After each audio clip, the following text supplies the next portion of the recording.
Drug तस्कर, love जिहाद, हथियारों की तस्करी, सरकारी जमीनों पर अवैध कब्जा, हिंदू लड़कियों का धर्मांतरण, ऐसे कितने ही अपराधों के बल पर बड़ा साम्राज्य खड़ा करने वाले भोपाल की मछली गैंग पर प्रशासन का पंजा चल चुका है। 30 जुलाई के बाद मध्य प्रदेश की मोहन सरकार ने आज भी भोपाल में मछली परिवार की 3 मंजिला आलीशान कोठी को नेस्तनाबूद कर दिया। डैम किनारे करीब 1 एकड़ में बनी कोठी को 15 दिन पहले ही सुप्रीम कोर्ट ने गिराने का आदेश दिया था। आज प्रशासन ने यासीन और शाहवर मछली परिवार की कोठी पर बुलडोजर चला दिया।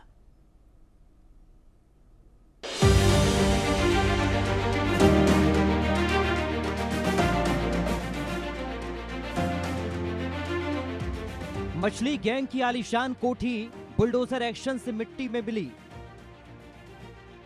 हिंदू बेटियों की पॉर्न फैक्ट्री, बाबा की बुलडोजर की एंट्री। सरकारी जमीन पर अवैध इमारत, ड्रग माफिया को नहीं राहत। भोपाल में ड्रग जिहाद का धंधा, मछली गैंग पर प्रशासन का डंडा।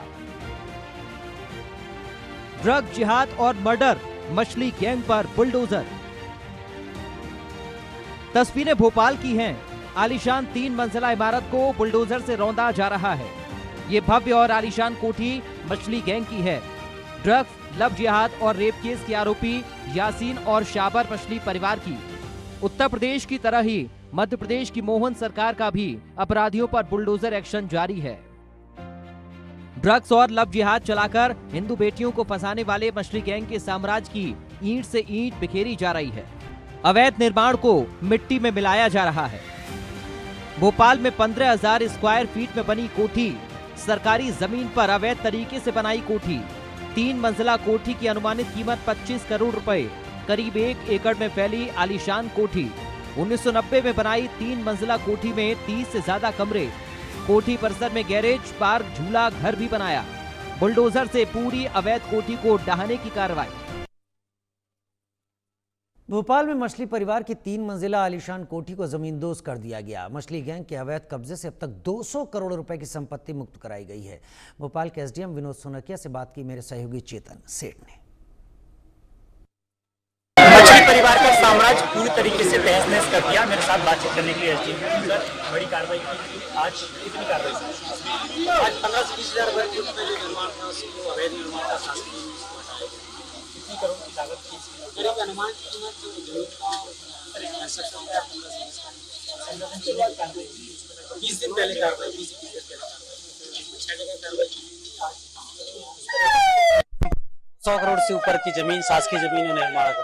सर, इसके अलावा इनको नोटिस दिया गया था क्योंकि इसके आसपास भी कई निर्माण कार्य हैं, क्या वो भी पूरी अभी अवैध और सरकारी जमीन पर बने? वो तहसीलदार जांच करेंगे, हमारा रेवेन्यू का अमला जांच करेगा, जो अवैध होगा उसके खिलाफ कार्रवाई करेंगे। कुल मिलाकर देखें तो 150 करोड़ से अधिक की संपत्ति अभी तक जब्त। सर, इसके अलावा कुछ लोगों के द्वारा विरोध भी किया गया था। अब गलत काम के लिए अगर विरोध किया जाए तो उनका विरोध गलत था, क्योंकि उनके द्वारा किया गया निर्माण पूरी तरह से इलीगल था, अवैध था, शासकीय जमीन में। सर, ये आरोपी कौन थे और क्या क्या काम करते थे?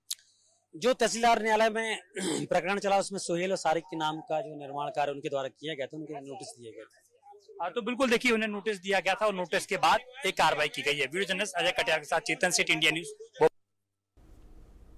लव जिहाद, धर्म परिवर्तन, जमीन पर कब्जा, न जाने क्या क्या। मछली परिवार, मछली गिरोह यूं ही नहीं सरकार के और पुलिस के निशाने पर आया। और ये जो आज 3 मंजिला इमारत गिराई गई, ये 3 मंजिला इमारत सुप्रीम कोर्ट के आदेश के बाद गिराई गई, लेकिन इससे पहले ही मध्य प्रदेश सरकार मछली गैंग के ऊपर अपनी कार्रवाई करना शुरू कर चुकी थी। ड्रग्स के धंधे में और धर्मांतरण के धंधे में, कई सारे कामों में ये परिवार और इससे जुड़े हुए सदस्य शामिल बताए जा रहे थे।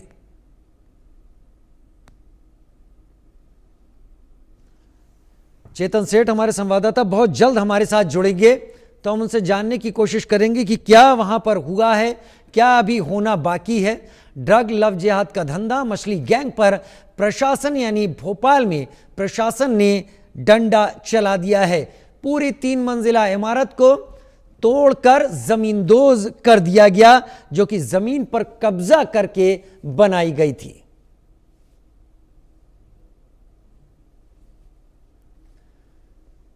चेतन सेठ हमारे संवाददाता बहुत जल्द हमारे साथ जुड़ने वाले हैं, जिससे हम उनसे जानने की कोशिश करेंगे कि आखिर और क्या क्या होना बाकी है। प्रशासन और पुलिस अभी और किन किन ठिकानों पर यही कार्रवाई करने की तैयारी में। चेतन सेठ मेरे साथ अब जुड़ गए हैं।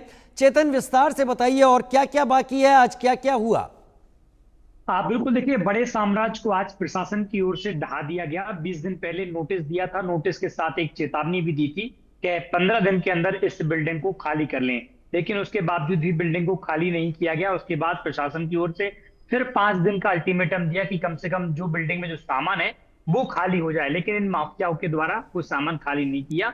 यही वजह थी कि मध्य प्रदेश के मुख्यमंत्री डॉक्टर मोहन यादव ने परसों देर शाम सख्त निर्देश दे दिए थे कि माफिया कोई भी हो, कितना बड़ा भी संपर्क में उसका हो, कारोबारी हो, राजनेता हो, कोई भी हो, उसको छोड़ा नहीं जाएगा। ड्रग और लव मध्य प्रदेश में नहीं चलेगा।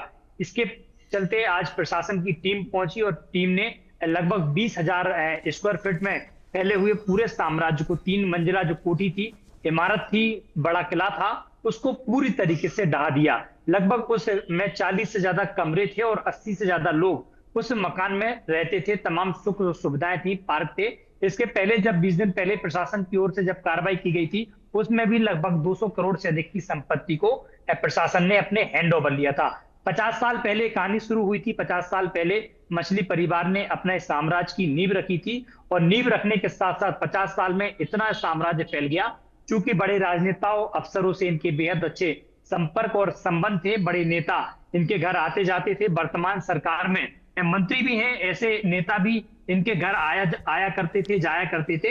यही वजह थी कि तमाम संपर्क होने के बावजूद इनने बड़ा रैकेट भोपाल में खड़ा किया। भोपाल के साथ साथ पूरे प्रदेश में, प्रदेश के साथ साथ कई राज्यों में इन्होंने अपना नेटवर्क शुरू किया। ड्रग के माध्यम से लड़कियों को टारगेट किया करते थे। खासतौर पर टारगेट पर हिंदू लड़कियां होती थी। हिंदू लड़कियों को अपने जाल में फंसाते थे। पार्टी में फ्री में एंट्री देकर उन्हें बुलाते थे, वो ड्रग का नशा देते थे। जब वो ड्रग की आदी हो जाती थी तो उन्हें नशा फ्री में देते थे और उनसे नशे की सप्लाई कराया करते थे। जो लड़कियां विरोध करती थी उन लड़कियों के साथ नशे में गलत हरकत करते थे, उनकी वीडियो बनाते थे, उनको धर्म परिवर्तन करने का दबाव बनाते थे और अलग अलग चीजें उनसे कराते थे।